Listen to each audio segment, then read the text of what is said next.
स्वदेश तथा विदेशमा रहनुभएका श्रमजीवी दिदीबहिनी तथा दाजुभाइहरू, मे दिवस 2020 को अवसरमा हार्दिक शुभकामना। बितेका 131 वर्षदेखि औपचारिक रूपमा मे 1 का दिन संसारभरिका श्रमिकहरूले अन्तर्राष्ट्रिय श्रमिक दिवस मनाउँदै आएका छन्। यो दिन काम गर्नेमाथि काम लगाउनेहरूबाट भएको ज्यादतीलाई अन्त्य गर्न ट्रेड युनियनहरूले सुरु गरेको आन्दोलनको स्मरणमा मनाउन थालिएको हो। श्रमिकहरूको काम, मनोरञ्जन र आराम बीच सन्तुलन कायम गर्ने माग स्थापित गरिएको दिनका रूपमा यस दिवसलाई स्मरण गर्ने गरिन्छ। नेपालको श्रम आन्दोलनले यस दिवसलाई श्रमिकहरूको सम्मानित, समृद्ध र सृजनशील जीवनको लागि भएका सबै आन्दोलनहरूको स्मरणमा मनाउँदै आएको छ।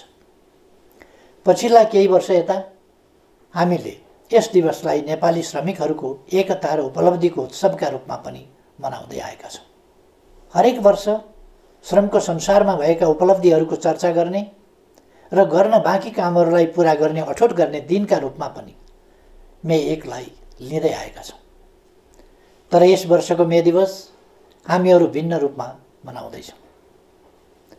कोरोना भाइरसको महामारीका कारण हाम्रो श्रमको संसार अहिले लकडाउनमा छ।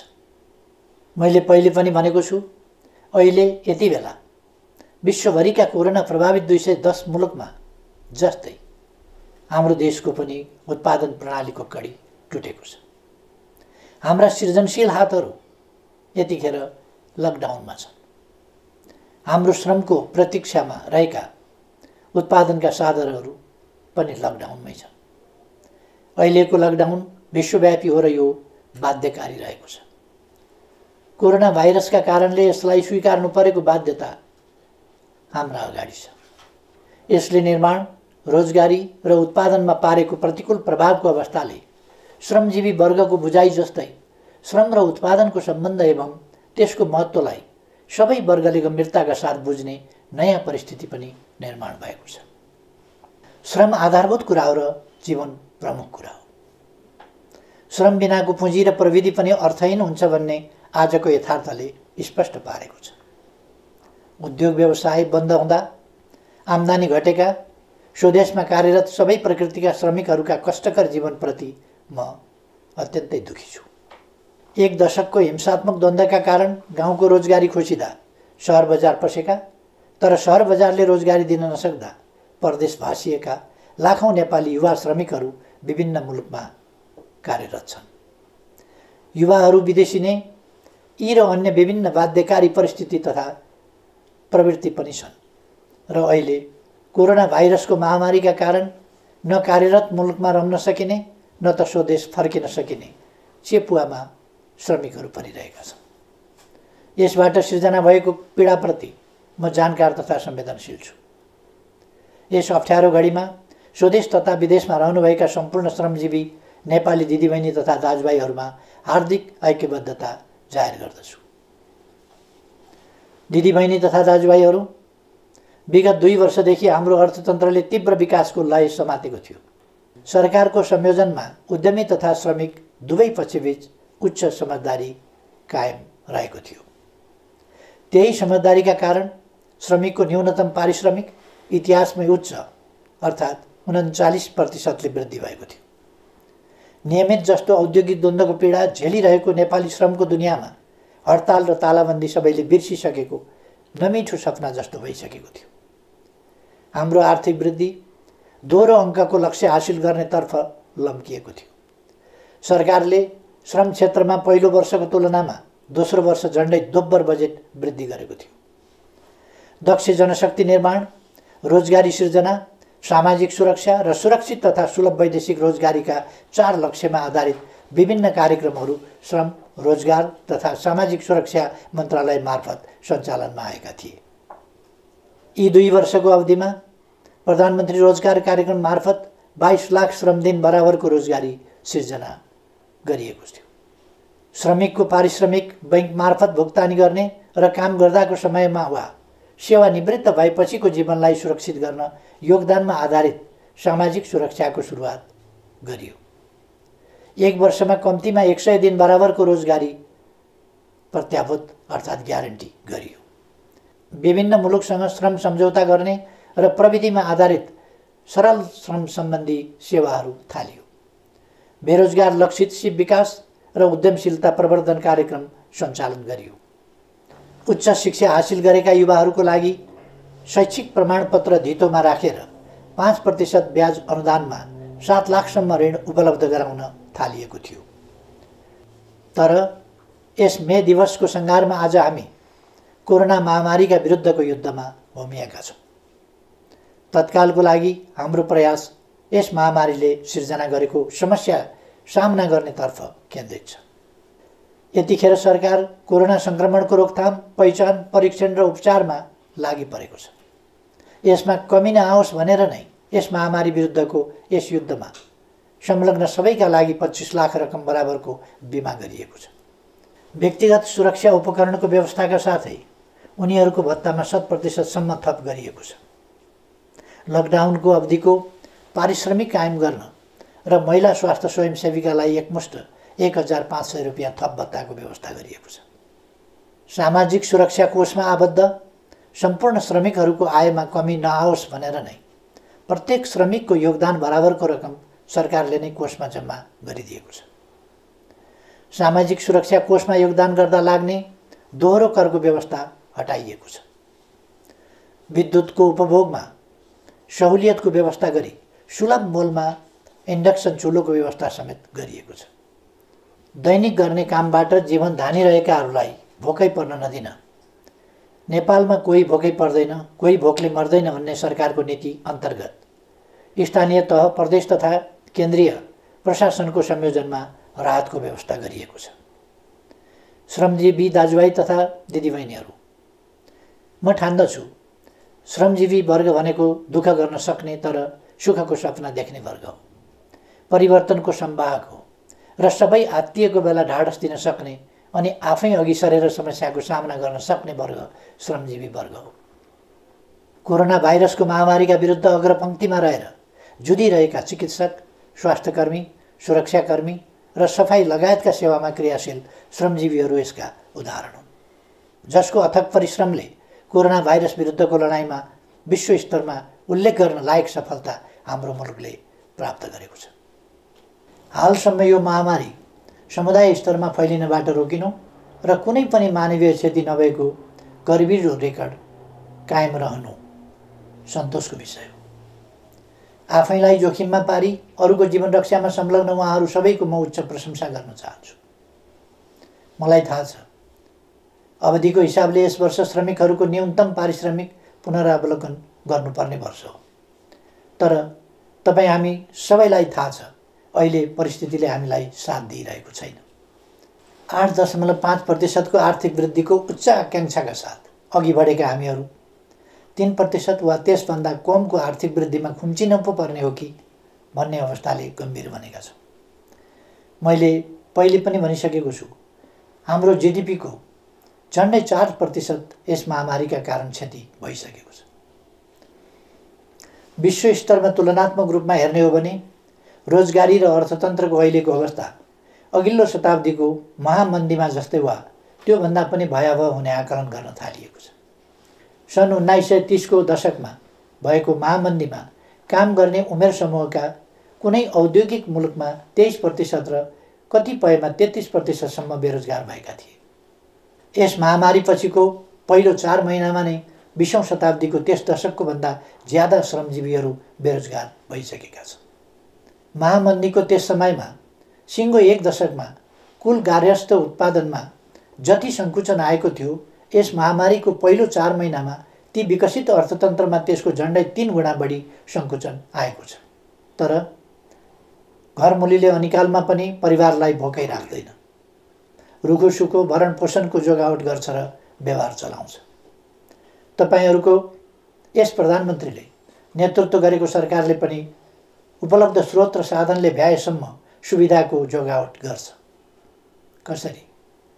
अबका हाम्रा सबै प्रयास स्वस्थ नागरिक, सिपयुक्त नागरिक, मर्यादित काम र सामाजिक सुरक्षातर्फ केन्द्रित हुनेछ। भूकम्पपछिको यस दशकलाई हामीले पुनर्निर्माणको दशक भने चाहिँ अबको हाम्रो पहिलो लक्ष्य कोरोनाबाट हाम्रो समाजलाई मुक्त बनाउनु हुनेछ। यसभन्दा अघिल्ला सम्बोधनहरूमा पनि मैले चर्चा गरेको थिएँ। यस महामारीले जनस्वास्थ्यको क्षेत्रमा हाम्रो अभिगत उदाङ्गो पारिदिएको छ। जसरी 20औं शताब्दीको महामन्दीले पुँजीवादी प्रणालीको चरित्र नै फेर्ने गरी अर्थव्यवस्थामा कल्याणकारी आयाम थप्न विकसित मुलुकलाई बाध्य पार्यो, यस महामारीले हामीलाई स्वास्थ्य संरचनामा थप लगानी गर्न प्रेरित गरेको छ। हाम्रो संविधानले ग्यारेन्टी गरे झै स्वस्थ नागरिक निर्माण गर्न स्वास्थ्य बिमा सहितको जनस्वास्थ्यमा र सिपयुक्त नागरिक निर्माणका लागि शिक्षामा लगानी वृद्धि गरिनेछ। आजको लागि स्वास्थ्य, भोलिका लागि शिक्षा अबको हाम्रो दिशा हुनेछ। यस महामारीको प्रभावले आत्मनिर्भर अर्थतन्त्रको महत्त्वलाई पनि अझ बढी स्पष्ट पारेको छ। अबका हाम्रा कदमहरू निश्चय नै त्यस दिशातर्फ सुदृढ ढङ्गले उन्मुख हुनेछन्। कोरोना महामारी विरुद्धको लडाइँमा एक हुँदै श्रमिकको रोजगारी, आय र सामाजिक सुरक्षा सुनिश्चित गर्ने दिशातर्फ हाम्रो सम्पूर्ण प्रयास केन्द्रित हुनेछ। सबैभन्दा पहिले टुटेको उत्पादन सम्बन्धको कडीलाई जोड्ने र अवरुद्ध उत्पादन प्रणालीलाई सुचारू गरिनेछ। राहत सुविधा अल्पकालीन उपाय मात्रै हो, सबैलाई काम हाम्रो पहिलो लक्ष्य हुनेछ। श्रमसँग जोडिएकाहरूलाई सामाजिक सुरक्षा प्रणालीमा आबद्ध गरिनेछ। काममा जो छन् उनीहरूका लागि न्यूनतम पारिश्रमिक सुनिश्चित गरिनेछ। काममा संलग्न कसैको पनि आम्दानी रोकिने वा खोसिने स्थिति आउन दिइने छैन। सङ्घ, प्रदेश र स्थानीय तहमा श्रम प्रदान प्रविधि परिचालनको प्रबन्ध गरिनेछ। श्रम र प्रविधिको संयोजन तथा ज्यालासहित जनसहभागिताको विकास मोडेल अवलम्बन गरिनेछ। वैदेशिक रोजगारीबाट फर्किएकाहरूलाई उनीहरूले हासिल गरेको दक्षता अनुरूपको स्वरोजगारी सृजना गर्न सरल कर्जा र प्रविधि हस्तान्तरणको प्रबन्ध गरिनेछ। स्वदेशमा रहेका वा विदेशमा रोजगारीमा जान नपाएकाहरूलाई प्रधानमन्त्री रोजगार कार्यक्रममा जोडिनेछ। विभिन्न मन्त्रालय, निकाय र सार्वजनिक संस्थाहरू मार्फत सिर्जना भएका कामका अवसरहरू नेपालीलाई नै सुनिश्चित गर्ने व्यवस्था मिलाइनेछ। यस सन्दर्भमा हाम्रा श्रमिकहरूमा रहेको सिपको खाडलका कारण हुन सक्ने श्रमिकहरूको अभावलाई सम्बोधन गर्न प्राविधिक शिक्षा तथा व्यावसायिक तालिम परिषद र श्रम तथा सिप तालिम सम्बन्धी सबै निकायका कार्यक्रमहरूलाई एकीकृत रूपमा परिचालन गरिनेछ। सिपको अन्तरलाई सम्याउन आवश्यक परेमा सबै पालिका तहमा छोटो अवधिका घुम्ती तालिम शिविर समेत सञ्चालनमा ल्याइनेछ। हाम्रो युवा जनसङ्ख्याको जनसाङ्ख्यिक लाभलाई अधिकाधिक सदुपयोग गरिनेछ। त्यस्तो युवा जनशक्ति जुन उत्पादक जनशक्ति हुनेछ, त्यस्तो उत्पादक जनशक्ति जुन सिपयुक्त र पुँजीसहितको प्रविधियुक्त हुनेछ, त्यस्तो युवा शक्ति जुन अन्वेषण र व्यावसायिक ज्ञानयुक्त हुनेछ। कृषिको आधुनिकीकरण र व्यावसायीकरण मार्फत समेत उत्पादन र रोजगारी वृद्धि गरिनेछ।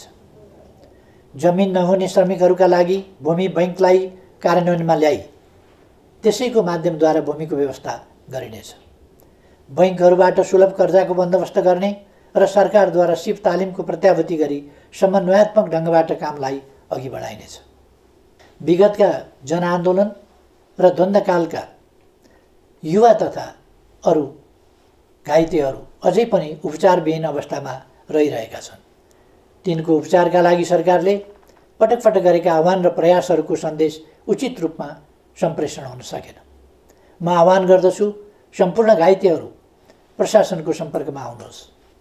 अब आफ्नो शरीरमा गोली र छर्रा बोकेर नबस्नुहोस्। उपचारको प्रबन्ध सरकारले गर्छ।